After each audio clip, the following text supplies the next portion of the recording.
Percy Julian, who was the first director of a corporate research lab of Glenn Laboratories, first African-American admitted to the National Academy of Sciences. His house was firebombed twice.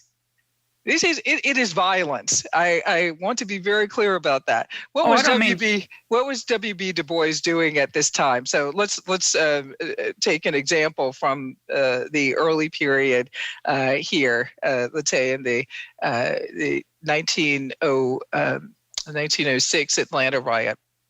What was W.B. Du Bois doing? He was in Tuskegee in Alabama collecting data. Famous sociologist, one of our first contributors to economic information, economic data on African Americans. And he had to come back from rural Alabama, come back to Atlanta, pack up his family, get a gun, move his family.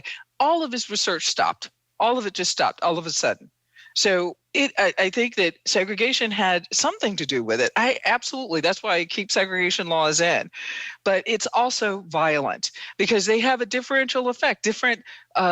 These three different factors have different effects on innovation. So segregation laws, for example, have a greater impact on electrical patents. And I can see how that might be the case, right? Because you might have many more steps involved, many more steps involving other people related to electricity. So segregation laws, the introduction of segregation laws could stop that kind of innovation, that kind of invention in several different places. So to me, that makes a lot of sense.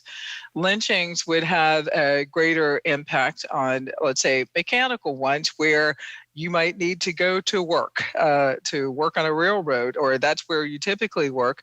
And lynchings make people flee and intimidate people. So I can see how different types of violence have different impacts on various types of innovation.